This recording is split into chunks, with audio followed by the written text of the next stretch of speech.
Good evening, members. It's just turned 7, so we're going to start. Welcome, members, to tonight's meeting of the Overview and Scrutiny Committee, and welcome to anyone watching on the internet.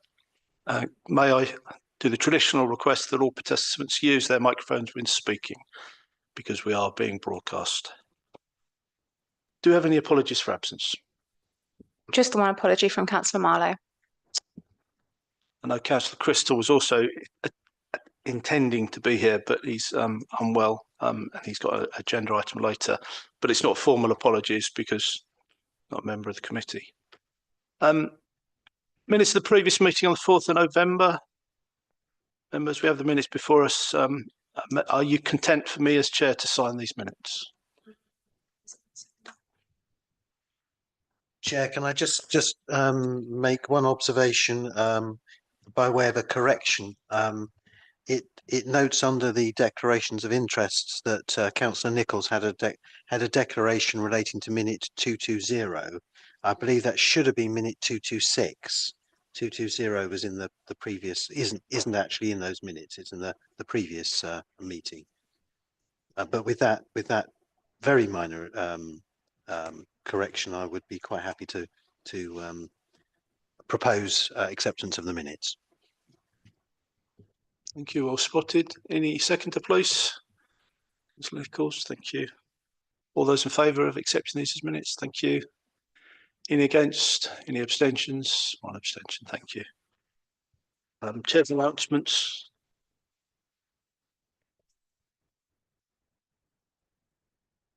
Have any? Moving on. Are there any declarations of interest? Excellent, thank you. That takes us to our first substantive item, which is the extension of the grounds maintenance contract and the use of glyphosate in the grounds maintenance contract. And for that, I'm going to ask Sarah Saunders to speak to us. Thank you. Thank you, Chair. Glendale is currently in just tipped into year 6 of an 8-year grounds maintenance contract, with the option of either reprocuring or extending for a further 5 years. Should the council wish to retender the contract, the process for this would need to begin this year and is likely to take approximately 2 years to complete. There's also financial implications for that option, estimated at approximately 70,000 to cover the cost of potential external consultants, and there's also substantial officer time. As you'll have seen from the report, the contract covers a range of maintenance activities across East Herts, including maintenance of shrub beds, grassed areas, football pitches and fitness tracks. With local government reorganisation on the horizon, an alternative is to extend the existing contract for up to a further 5 years. Part of the extension could include potential improvements, such as around the use of glyphosate. I'd welcome suggestions around alternative options, and I'm aware from the previous overview and scrutiny meeting that members were keen to explore what other options there may be available. Unfortunately, Ian and Rowan, our officers, are unable to be in attendance this evening, and I'm afraid I'm not an expert in this, but I'm keen to hear further thoughts and look forward to the discussion around the contract and use of glyphosates. Thank you. Thank you, members. Just going to kick us off. Councillor Cox. I appreciate that we've got procedures for tendering, but if this is just extending a contract, would it be possible to have an informal arrangement whereby if a contractor agrees to drop the glyphosates, that we extend the contract on the existing terms? Would that be permissible?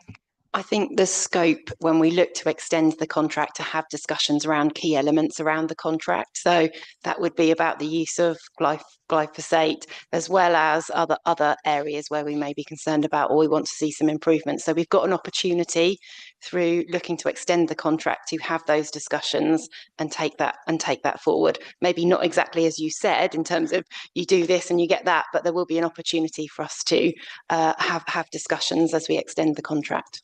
That sounds very, very positive. Thank you. Councillor Buckmaster. Thanks, Chairman. It sounds a practicable solution, and I guess the potential unitary until it's fully functioning will be 3 years away. So that will just leave a couple of years or less. So it sounds okay. I picked up from the report that this wouldn't include the street cleansing element, because I guess that would be problematical. But in terms of looking for alternatives in our own land, parks and open spaces, sounds fine. Thank you, Chair. Councillor Swanston. Now, I'll be honest, I'm quite disappointed in this because it feels like we're just kicking the can down the road again. We asked for this, I don't think it was last year, I think it was even the year before.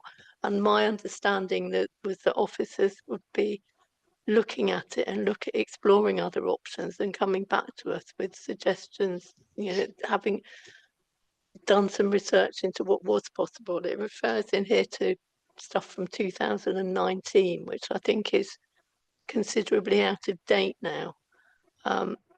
So I think it does need exploration. I think it sort of is mentioned in here, but I think it's ignored all the work that was put in before. I think 4 of us worked on submitting the original proposal, and all of that work has sort of seems to have gone by the by. I also question, I mean, we shouldn't be using it in parks at all, to my way of thinking. There's lots of evidence that it's not great. I accept in some locations where there might be hazards on footways and things, that's possible, but in most places I really don't think it is a good thing to be using. I note that you say we can negotiate as part of the contract, but how's the work going to be done around finding out what is possible now and what the options are?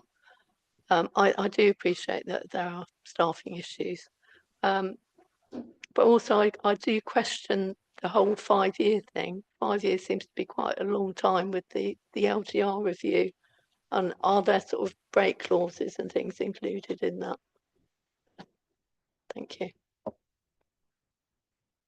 I'm happy to answer in the first instance, and then Councillor Hopewell may want to add to that. But I can't comment on what was previously discussed. I wasn't directly involved at that point in time. Unfortunately, the lead officer, Ian Sharon, who would have been involved in that, hasn't been able to be working at the council since September. He's on long-term sick at the moment. Sure. And obviously Rowan wasn't here tonight. If Rowan was here, he'd be able to give you a little bit more information. He's much more well informed on the day-to-day than I am, and we would be looking for the team to take this further and in more detail as we look to explore the contract. So I can certainly come back to you to explain what they have been looking at already and how they will take it forward. So happy to take that commitment away. And also, yes, we would be looking to make sure that there was a break clause in the contract in order to allow for kind of, what may happen through local government reorganisation. So we would look to do that kind of as a natural step anyway. Thank you. Thank you. Various things are changing regards attitudes to glyphosate this year, and I was looking up other councils that had already stopped using it, and particularly Hackney, which have a wide area, and they're using approach like additional wildflower planting, which will also increase wildlife, and using mulches to suppress weeds. And that would be a really good opportunity to increase biodiversity net gain within our parks and encourage wildlife at the same time, so kill 2 birds with 1 stone. And also the suggestion of increasing resident and volunteer improvement in local parks and spaces, which does happen at a certain extent now, which could help mitigate the issues around weed growth. And I just want to point out some of the growing evidence and actions taking place around the use of glyphosate. There's a new study published in The Guardian this week by Pesticides Against Action Network, and they studied glyphosate presence in playgrounds and found that 8 out of 13 playgrounds tested in London and home counties contained glyphosate residue, which is a particular concern to children because they're going to ingest that when they're playing. So there's a real need for the removal of it in public spaces. There's a private members bill being going to go through Parliament this year, calling for councils to ban the use of glyphosate in public areas. And the Health and Safety Executive is set to launch a review of glyphosate licensing early this year, likely to be result in a public consultation on its use by the end of the year. So that I just thought that would be useful information. Thank you. Councillor Smith. Thank you, David. Yeah, thanks for the report, Sarah. I was just going to say about glyphosate. It is a nasty product. There's no doubt. In the wrong place, it could cause a lot of damage. And obviously, up where I am in the rivers, which are chalk rivers and very well looked after, could do without this stuff getting in there. But at the same time, are we telling these people that we don't want them to use it because they can't do their job, or are we giving them an alternative? I'd just like to know the alternatives, because if I was a tradesman and I was told, right, you've got the job, but you can't do it that way, I'd be sort of a bit stumped. There might be reasons why it needs to be used in certain instances. I'd like to know that. But a good point made by Councillor Swanston and Sue Nichol too. It's horrible stuff. Thank you. Thank you. Councillor Carter. Thank you, Chair.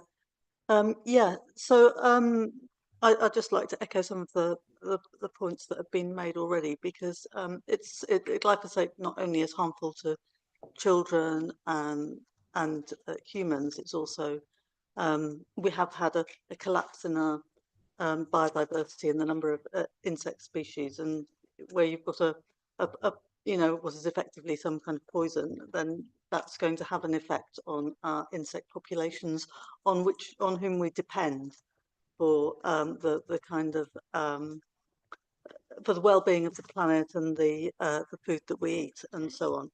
So, we should be doing everything we can to reduce and eliminate the use of glyphosate.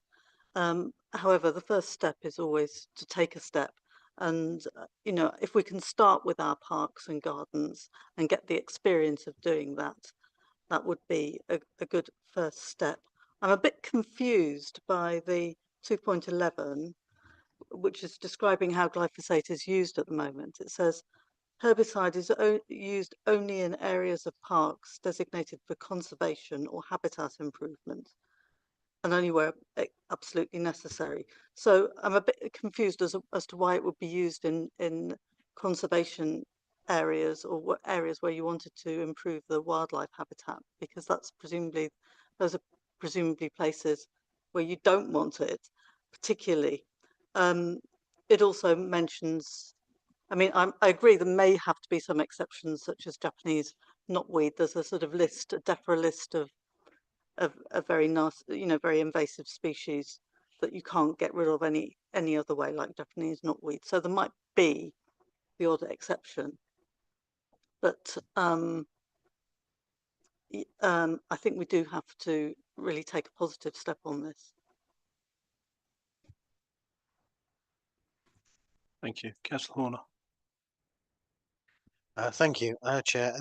Well, Councillor Carter has raised one of the paragraphs that I was interested in, which was the use of glyphosate within the parks and gardens. Simply because somewhere else in the report it does actually say that that it is a widely used it's a widely used herbicide. I'm presuming that's not in our parks and gardens, but that's in the management of parks and gardens generally. But I do think that we should be minimising this, perhaps for only those very exceptional circumstances, like Japanese knotweed and other invasive species that are structural. The Japanese knotweed is also structurally damaging to any structures. The other things that I wanted to bring out was that the recommendations. Recommendation B, I think, requires rewording, because it suggests that we are to suggest alternative uses of herbicide, of glyphosate rather than alternatives to the use of the herbicide glyphosate, which is, I'm assuming, what what it should be changed to. So I would propose a slight change to that wording, because I think it's not accurate there. And the other point that I wanted to make was that within the report there is a clear in 1.3 a clear statement that it's proposed that the use of glyphosate be eliminated from the grounds maintenance contract, and I would welcome that. To move on to the other item, which was the extension rather than retendering. Obviously, that is preferable. We would, if we were retendering, we would be retendering for sort of 3 months of our existence and then into the unitary authority. And there seems no sense in doing that when it's going to cost us at least 70k. I just wonder whether, in fact, it could be, and I noted, Sarah, that you said earlier that the extension could be for up to 5 years, whether in fact the extension could be for a shorter period, maybe 2 years into the new unitary authority. I'm aware from a county council perspective that a number of the procurements that are going through at the moment are being looked at for the first 2 years of the unitary authority, so that they're not having to look at a lot of new contracts early on. Gives them that time for continuity, but also means that they're not tied into things for a long time. So that would be my suggestion there. Okay, thank you, Chair. Thank you. Can I check? Are you proposing that we take 1.3, the proposal re the use of eliminating, etc., and include that in our recommendations? Well, that would certainly be. I wasn't specifically suggesting that, but I think that would.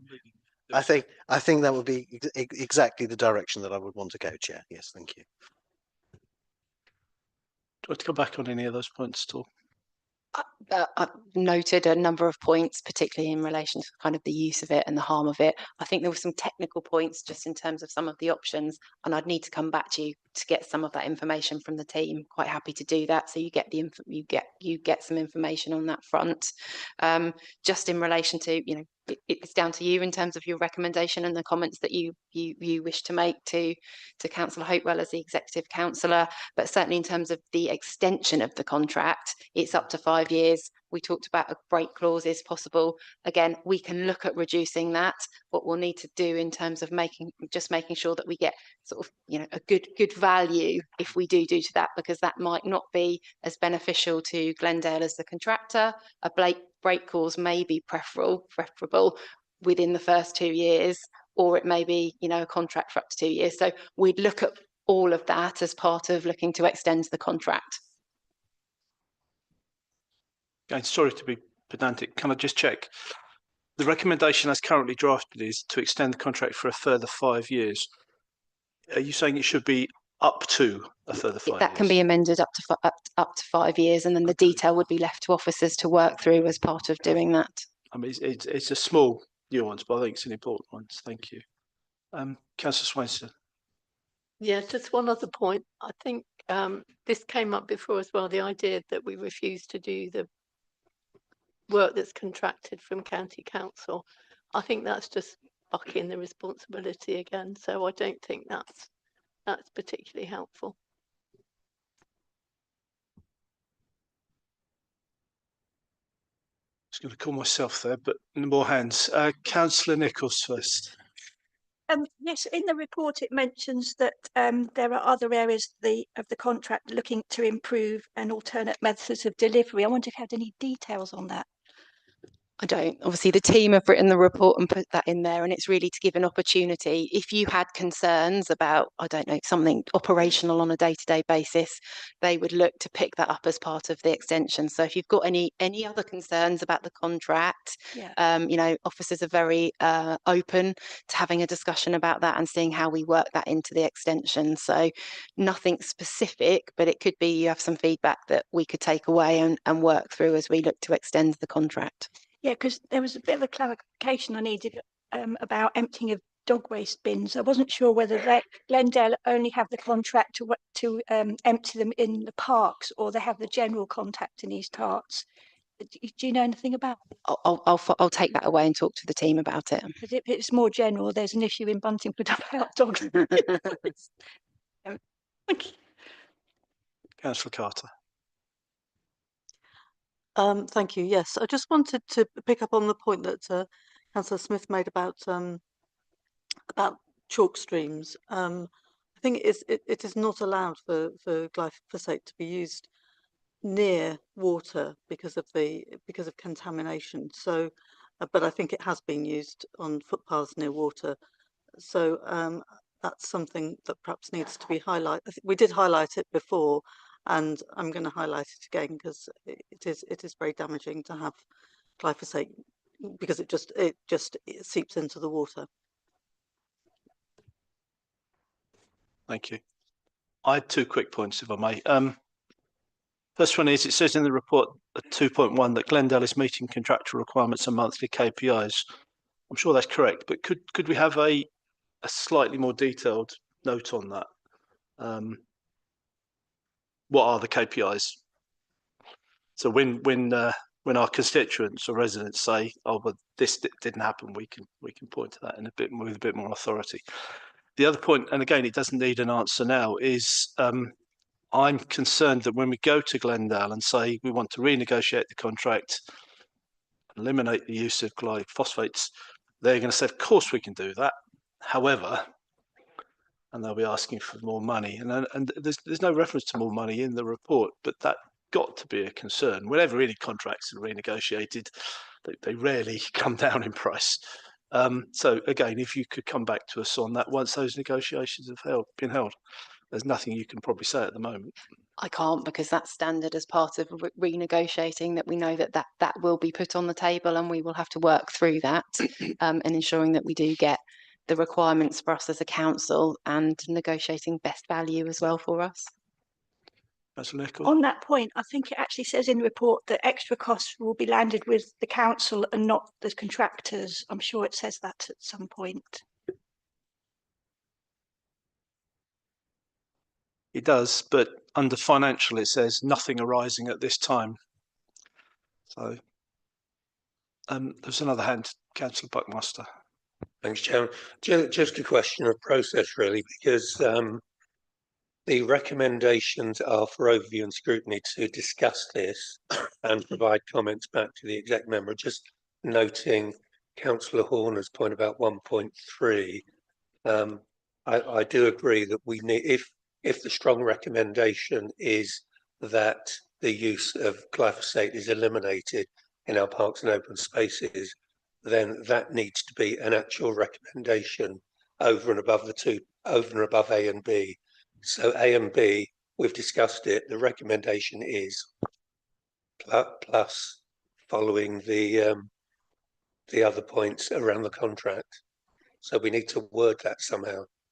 Would you like that picked up in the minutes as the recommendations? So A and B are the recommendations with it picked up within the minutes, the discussion that's been held. So we keep the recommendations. Do you want to say that? Yeah, so just as a suggestion, if we keep the recommendations as they are as per the report, but we include details minutes of the recommendations from overview and scrutiny to feedback, if that would be. I was just going to add to that obviously this will be reported to executive for Councillor Hopewell to make a decision. So we would want to pick up from the minutes and report the discussion from overview and scrutiny to executive when the decision is taken. Happy to accept the advice offered. Are members content with that approach? Thank you. Okay. Any further comments before we move to close this one? So we have the recommendations before us, which are to consider the proposals and provide comments, and we've done both of those. All those in favour? Oh, sorry, I need a proposer and a seconder, please. Proposer from Councillor Cox, seconder from Councillor Nichols. All those in favour? None against. That's unanimous. Thank you very much. Item 6, scrutiny of registered providers' communications methods. Councillor Nichols, you're going to take us through this, please. Thank you. I'd like to start with a few thank yous. Firstly, to all the registered providers who engaged in the process, to my fellow task and finish group members for taking the time to attend meetings and your invaluable input into the process, to East Herts officers, Jonathan Gill for his work shaping the aims and scope of the review, to Nancy Pomfret from Environmental Health and Julie Pomfret and Katie Lewis from Community Safety who took the time to attend meetings and offer their invaluable insights and recommendations. Thanks also to Jane Wilson from East Herts Citizens Advice and Elizabeth Lill and Jonathan Munge from SNG for attending our December meeting and providing honest insights and suggestions for changes and improvements. Lastly, special thanks to Kathleen Gilchrist, our supporting officer, for her hard work arranging meetings and expert witnesses, designing and sending out the questionnaire to registered providers, and providing her own invaluable insights and knowledge that helped our investigations, as well as providing excellent refreshments. Thank you. Overview and Scrutiny agreed on the 16th of December 2025 to establish a task and finish group to review the methods of communication used by registered providers to engage with their tenants, elected members and council officers. This scrutiny proposal was driven by a wish to identify actions that could result in tangible improvements, not only for residents when dealing with their registered housing provider, but also changes for officers to aid communication and opportunities to develop better working practices when dealing with providers, and for members, improvements that would enable us to advocate on behalf of residents in a more effective and timely way so that they can get the help and information they require. Task and finish group meetings were held on 29th of October, 17th of November, 4th of December 25 and January the 6th, 26. Minutes for those meetings are shown in Appendix A. We held one more meeting than was originally proposed so that we could accommodate all those who wanted to appear as witnesses. There was varied engagement from registered providers, with some engaging fully in the process, others providing information to inform the recommendations made, and some organisations not engaging at all. This varied engagement did serve to highlight the difficulties with communication experienced by some residents and members, which prompted this scrutiny exercise in the first place. As members of the Task and Finish group, we were impressed with the information that was shared by those who did engage in the process, and their contributions enabled us to gain a greater understanding and insights into the processes used by registered providers, the council and partners to provide services and support for residents. Many examples of best practice were shared, and these have been used to inform the recommendations. During the process, suggestions for changes to working practices and arrangements were also put forward to help improve communication between officers, registered providers and other stakeholders, and these are also included in our recommendations. Other issues were also identified, in particular scope for improvements in communication between the Council and East Herts Citizens Advice. And although this issue fell outside the agreed remit of the Task and Finish group, as it didn't relate specifically to housing providers, it was felt that the recommendations for improvements in this area were important, and they have not been included within the report recommendations, but already being taken forward separately.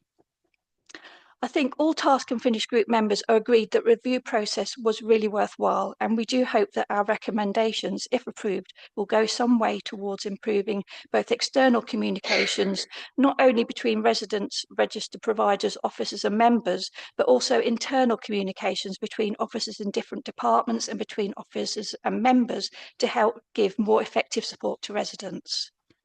It is worth noting that the Housing Ombudsman's 2023 Spotlight Report on Attitude, Respect and Rights that was shared with us during our review identified that communications were a key issue in around 68% of complaints investigated by them. As part of their call for evidence, 58% respondents had a disability, and 58% of those said that there had been no reasonable adjustments made to help them with their complaints. This serves to highlight how important it is to establish and maintain good communications between residents and housing providers, as well as other stakeholders, and how important it is to consider the needs of all residents to avoid exclusion and the unnecessary escalation of issues affecting tenants. Poor communication can exacerbate already difficult situations, lead to an erosion of trust and leave tenants feeling frustrated and isolated. So it's really important to make every effort to get those things right. You can find our list of 10 recommendations aimed at helping to improve communications between residents, registered providers, members and officers on page 31 to 33 of the report. I welcome any comments or questions that committee members might have. Thank you. Thank you. And I'd obviously like to echo the thanks you gave at the in opening on this point. There's a lot of work gone in, and I think we should all recognise that. Members, any comments, questions? Councillor Horner. Thank you, Chair. I'd like to add my thanks to Councillor Nichols and to all of those who gave evidence in the inquiry, because I think that it is a very good set of recommendations that we have here. One question that I had was, you mentioned the CAB and the communications there, and that is vitally important. So I was going to ask the question, and perhaps it's not entirely pertinent, but how that is being taken forward, how that has started.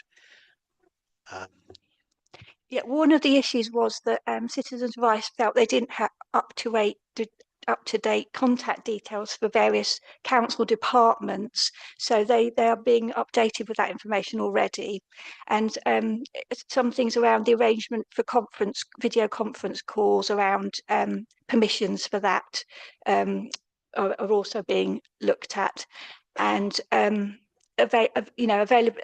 also looking at possible availability of space within our building to house them, which used to be the case. They used to have an office in building, and communications with cross department was so much easier. So it's all those things that combined will make, they're the third arm, aren't they? There's the council officers, members, and Citizens Advice, all working in collaboration with each other when it works well, and providing different services in helping residents. Thanks, Chairman. Likewise, good set of recommendations. So very good work, well done. Just a couple of things on point 6 and 7. It refers to antisocial behaviour, but I guess there are other aspects. For example, neighbours' disputes, where the antisocial behaviour could be perceived or real, and I guess members would need to know whom to contact. So is there a process being written within this as to how to deal with it? Members shouldn't be dealing with these things directly, and of course it's very difficult to know one side to another, so you need to be very careful in receiving complaints from residents. But I guess there ought to be a process for guiding us and then passing on to the right person. Well, that's what we want to establish. But we want to establish a proper process, because often officers already know about an issue, and they're best placed to have the background and know how to deal with it. And in most instances, as members, we shouldn't get involved, should we? So we'd like it, and then there's the officer going in through the information route, which also often causes delays and referrals to not the right officer. So we're asking for clearer information for members, perhaps a briefing and list of instructions on best practice. Thank you. Councillor Clements. Thanks, David. And yeah, seconding all of the thanks with you and officers and everyone who's scoped out. I agree with an awful lot of these recommendations. Very good. I was fortunate when I became a councillor that my fellow ward councillor had been doing it for years, and so did know about a lot of these kind of member inquiries addresses. But without that, I would have been completely lost. So yeah, it's great that you kind of plug that gap. One of the things I think is particularly challenging is even when you have that dialogue, great, I know what the member inquiry is. The responsiveness isn't always great, and I know you've got kind of ongoing communication and engagement recommendations here, and I know that Marnie and Jonathan and Kevin have been kind of setting up these kind of engagement groups here. I think, if anything, I'd like to see more emphasis on that as part of this work coming out. I talk about a newsletter or something, but I think the meetings that Marnie and Jonathan have been setting up have been very useful.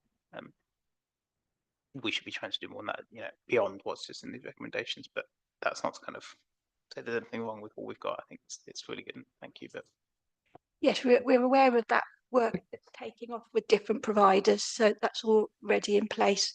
And also, there was feedback from officers that they'd like more ongoing involvement in casework meetings and stakeholder meetings where providers come in, even if they haven't got casework within those meetings, to get an idea, a general idea of how the council works, and perhaps briefing on process, which is often a barrier when new providers move into the area and they don't know what the formalities are. So it's all a combined process, isn't it?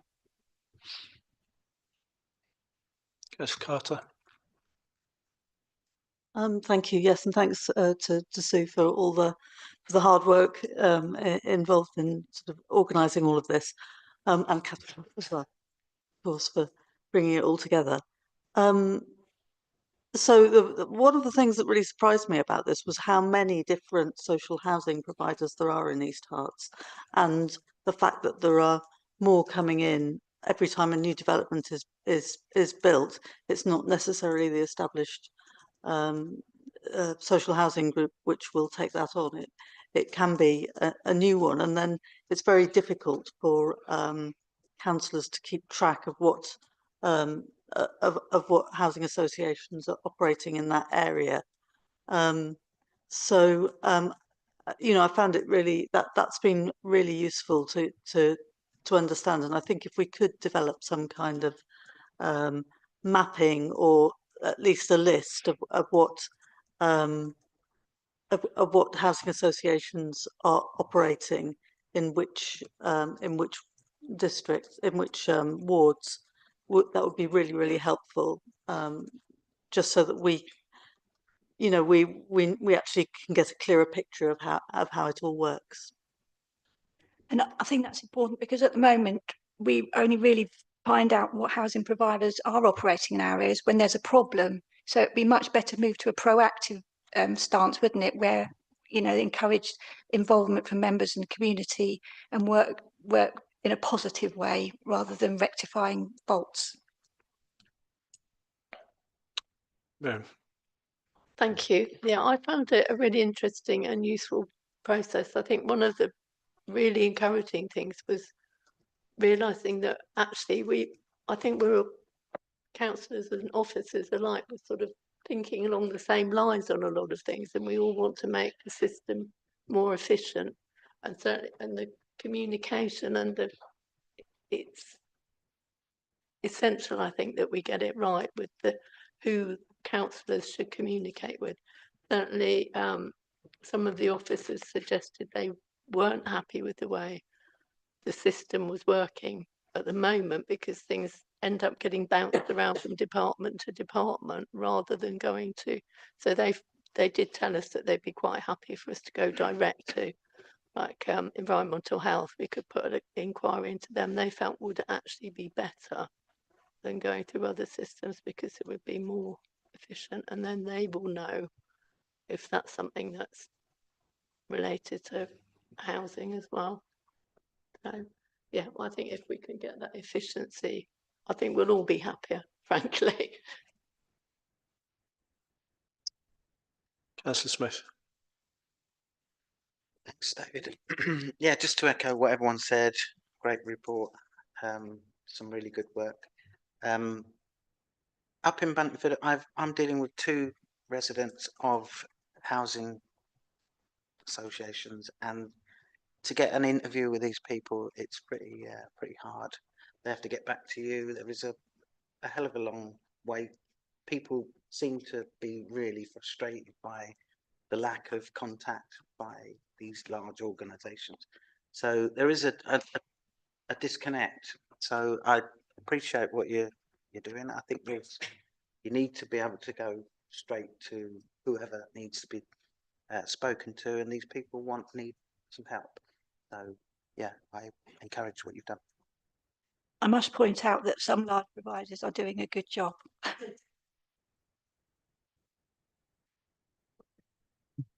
Well, I'll just check. Is there anything, Miley, Jonathan, Catherine, you wanted to add? Miley? Thank you, Chair. I would just like to add my thanks to Councillor Nichols and the whole of the group, and to all the witnesses who came forward. You've done a tremendous amount of work, and thank you very, very much. I like all the recommendations.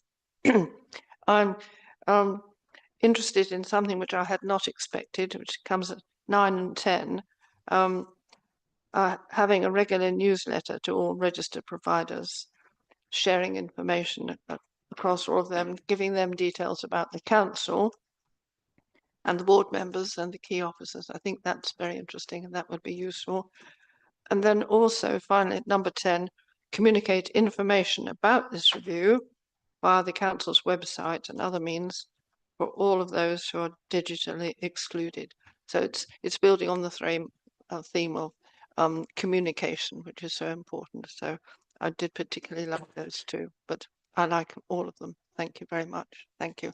Thank you, Chair. Thank you. Councillor Boylan. Just very quickly, Chair, just in terms of closing the loop. So we've got a set of 10 recommendations. What's not clear is what happens to those recommendations and how do we check whether they're the right recommendations and whether they've been effective. So my question is it appropriate for these recommendations to come back in the form of a report in 12 months' time so we can see what difference has it made? Otherwise, it just goes on a shelf somewhere, potentially. I mean, we have a standing item on our agenda, which is feedback from the executive.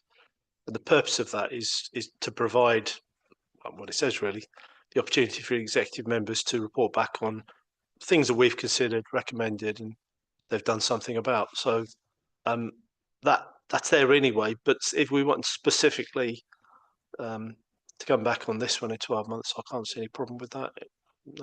Nobody's going to say no. Somebody said yes. We're happy with that as a recommendation. Anything else at all on this one? So we have some recommendations for consideration, which is to consider and amend if required the recommendation made by the appointed task and finish group, and to agree the recommendations at paragraph 2.1, and that they be forwarded to the executive member for neighbourhoods for consideration prior to the exec member's onward recommendations to the executive itself. Have a proposer for those, please. Seconded, please. Thank you, Miriam. All those in favour? And that's unanimous. Thank you. Final substantive item is our draft work programme. I'm going to turn to Stephanie. Thank you, Chair. So members have before them the work programme report for consideration and approval. There's currently 2 items on the work programme for the meeting on the 10th of March. These are AI and its use by the Council and the Parking Strategy Progress Report. There's some additional items to be included, which is the Council's approach to achieving net zero carbon by 2030. The scrutiny proposal form was submitted by Councillor Hoskin on the 9th of January and has been shared with the committee and the leadership team. So I don't know if this is something the committee wants to consider also for March. And then we have a couple of additional items that are outstanding as well. So the sustainable transport topic is still awaiting a proposal form, and for that to be narrowed down, so we'd be looking probably to hold that in June now. So I don't know if someone wants to be responsible for submitting that proposal form. There's another proposal form that we've received from Councillor Cox, which was on the back of the motion to council in October around sewage discharge into the rivers. So this has also been circulated to members, and Democratic Services are now following up with this. And again, we could look at that for June as well. And then we've got the additional 2 proposal forms in relation to LGR and local government reform. And these are being led by Helen Standen, and it's been confirmed that at the moment they would be a bit premature, but they will be brought before the committee in due course as well. So I'll open up to the committee and the chair. Thank you. We're happy with those recommendations. One of the things I'd like the meeting to consider is whether we do what we've done the last 2 years, and that is have a workshop in March to sketch in, pencil in our forward programme in a bit more detail, because you'll see beyond June it's looking a bit light, and that's not a problem because I say we're coming to the end of the civic year. What do people think about that? Councillor Nichols? Yes, I think that's a good idea. It worked well last year. It came up with some ideas. I'll give you my proposal. Did it online or in person? I can't remember. We did it online. I always prefer in person, but that's me. Okay. Any preferences? Right, I get to decide in that case. Okay. Watch this space on that one for a date. Any other comments on this item? In which case, the recommendation is the work programme Appendix 1B agreed. Have a proposer, please. Councillor Horner and a seconder, Councillor Clements. All those in favour? Thank you very much. And there being no urgent items, I declare the meeting closed at 8:50 something. Oh, 7:45, yes, goodness, yeah. Thank you very much, all.